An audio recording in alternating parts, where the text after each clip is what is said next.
Welcome to the Driven Moms Answering Adversity interview series, Stories of Success Through Setbacks from Mom Elevated. Together we can shine a light on how normal challenges and struggles are, along with how we can overcome and rise above them. Today, I thought I would share my own story with you.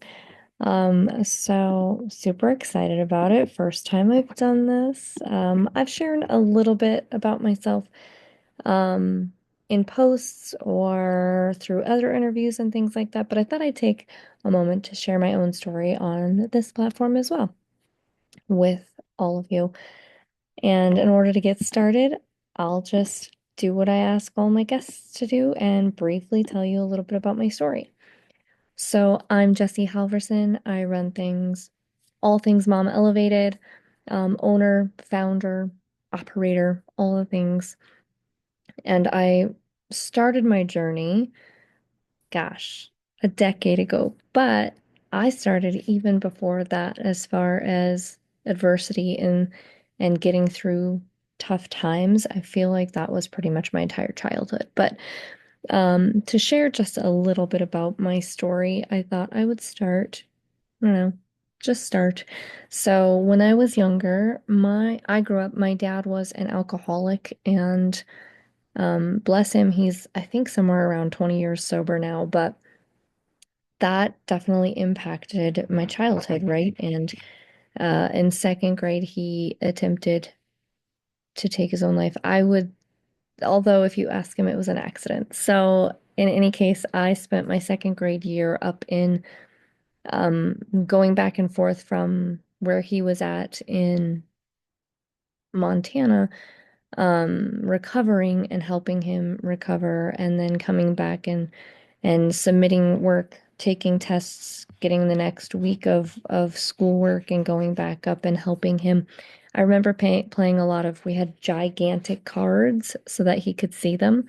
And he very much likes cribbage and playing cards and things like that. So we would play cards. He still plays pool to this day and is fantastic at it. His math skills are on point. But that was my second grade year, and it's interesting to me, but a lot of things in my childhood I associate with being 10 years old, even though um, it's probably a variety of ages, but that's what I associate it with. Then I lost my best friend to cystic fibrosis, um, and then there's just a whole lot in a small amount of time that happened. My sister ended up, she's a half sister, so she moved to live with her dad in Alaska in kind of forced choice, but um, ended up being pretty cool. When she graduated, we got to go up to her graduation. So I got to see Alaska at that point in time, and that was kind of fun. But that to say, I've been through quite a bit. That's just an overview of a very short period of time. And I did see the school counselor for one of those years. So I think that helped tremendously because it tapped into um, a way to cope with those things, which was writing. I loved to write poetry. I loved to write songs. I loved to write just in general. I still love to write. That is my passion. That's what I do in the VA work. I'm a content specialist for sure. But I love using what I do as like a I love silver linings. It doesn't matter what you're going through. There's usually a reason for it, and it makes you stronger, and you can pull something from it. It might stink in the midst of it and be difficult, or you might have to look back on it later. I probably didn't know how that impacted me today as much as I have, worked through it and seen kind of what habits I got into because of that, or some of my coping mechanisms. Then it's like, thank you so much for taking care of me, young Jessie, but we're okay now. So that's a little overview of the adversity I've overcome, as far as life goes. In business, 10 years ago, I started my business. And it started when I worked at an agency. I found virtual assistants through a Pinterest search, and I worked at an agency. I didn't love the way they treated their clients. I didn't love the way that they treated their independent contractors, whereas I call them employees because we had to be on in order to like fight for jobs basically that were available. Um, but I did receive a lot of awards that I still have to this day because of it. Um, but I started there, and then when I left, I chose to start my own. I was like, I can do this, but I can do it with integrity. I can tell my clients, I'm not sure how to do that, but I'm willing to learn, or I'm willing to like work through it and figure it out, or find somebody for you who can do that. And then so started with a partner, actually. That was a learning curve as well. I learned a lot of lessons from that and probably will not go that route again. But then I for sure, that's when I started TKO assisting. And then from that, I also had a blog called Family Fun and Flaws. And I loved the interplay between raising my kiddos while also building a business and figuring all of that out. I started when I was about to pop with our second. And they're each of my kids are about 4 years apart. So had my had our second when I started and then had our third while I was growing the business. And there's just a lot of ins and outs that go into building a business and growing a business while growing a family. And my husband worked out of state for 4 of those years, which was a challenge to say the least, but also I didn't mind it. It wasn't terrible. We worked through it. There were definitely struggles and definitely pieces we had to overcome. And it's nice to have him home. Finally, he's been home for almost a year now, working from home based again. But it taught me a lot and I was able to get through it, right? And see what I needed, what I didn't need. Advocating is probably the biggest thing I've learned throughout the years, not just for myself, but for my children, and for our family. And it's just amazing how much you need to speak up and how much you need to really work on what you want, what you desire, what you need, and things like that. So, my next question that I usually ask people is, what do you think it is in entrepreneurs that makes us continue on through challenges without giving up when times are tough? And I think it's just that hope, you know, that hope and that flicker of possibility that we see that is there and being able to share and impact others through our work is it's so fulfilling and it's a deeper meaning to what we're doing and that can mean so much for so many. But it is incredible how motivating that can be and how, if it is truly in your heart, you're like, I can't give up. This is what I'm going to be doing for forever. Even if, you're not making money at it right away, you're like, this is my purpose. This is what I'm doing. And seeing it change somebody and impact somebody is where you're like, oh my gosh, that could be so many people.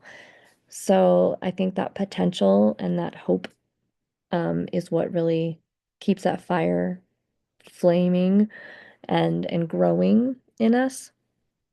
But advocating for sure is a huge piece of that and learning those boundaries and learning how to communicate that.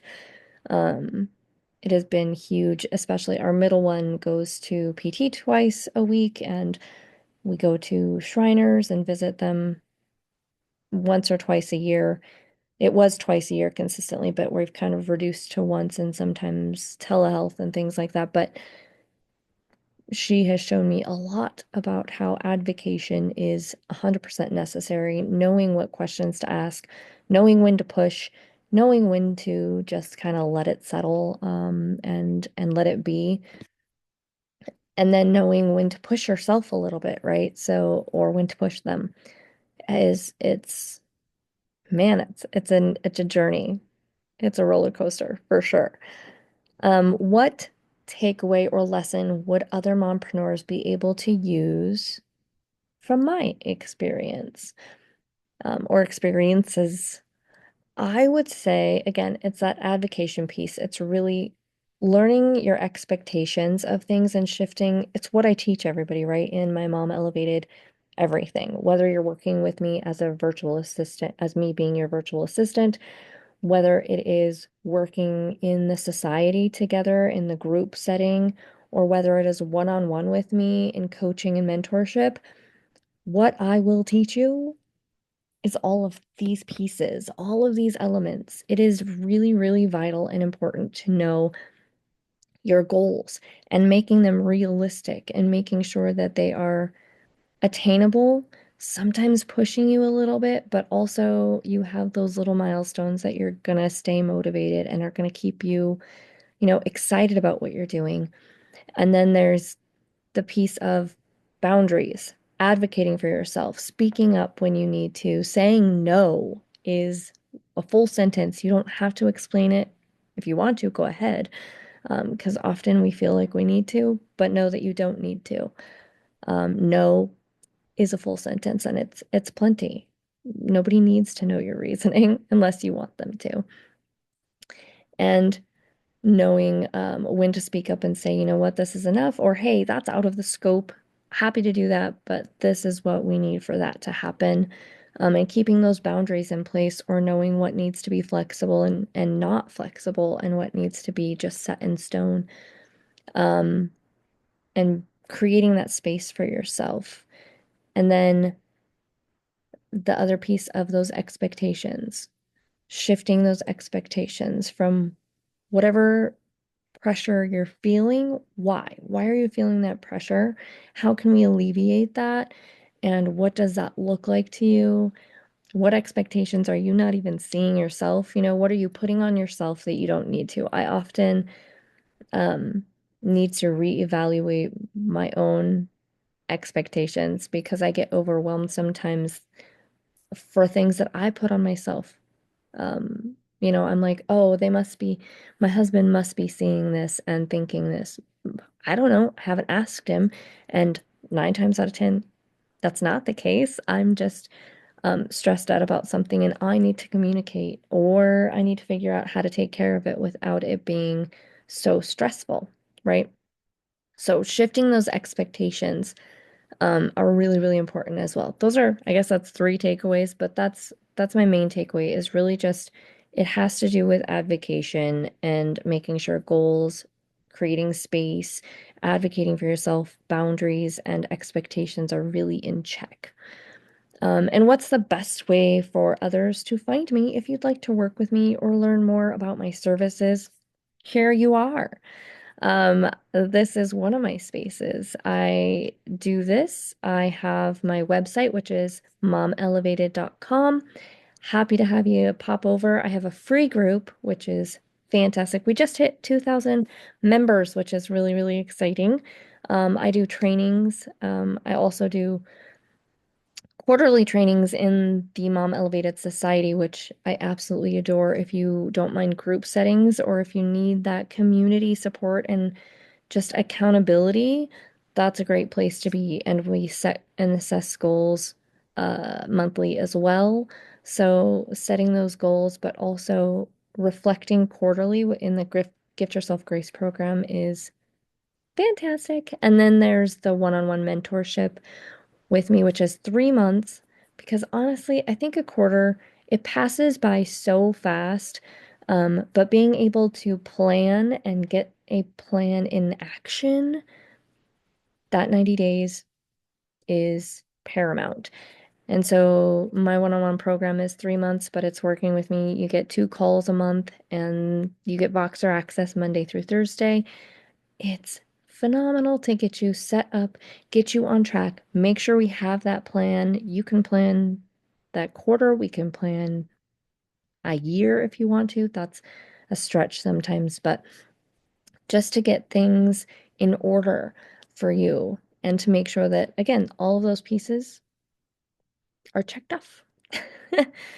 So that is how you would work with me, momelevated.com, mom elevated on Instagram, on LinkedIn, on Facebook. Find me, friend me. If you need to chat with me, my inbox is always open like the Full and Fuller house door. Come on in. And thank you so much for joining me today. That is just a tidbit of my story. Um, I always like to say to everyone out there and to those I interview, your story is inspirational, and your willingness to be open about it is very much appreciated and needed in this time. For those of you out there facing your own adversity, know that you're not alone. That is why I do this. That is the whole purpose of what I'm doing, what I do in Mom Elevated.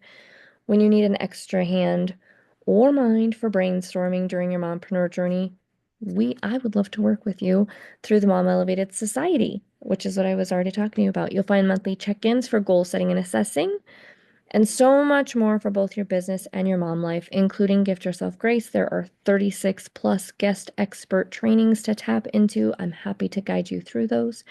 And until next time, guys, keep shooting for the stars.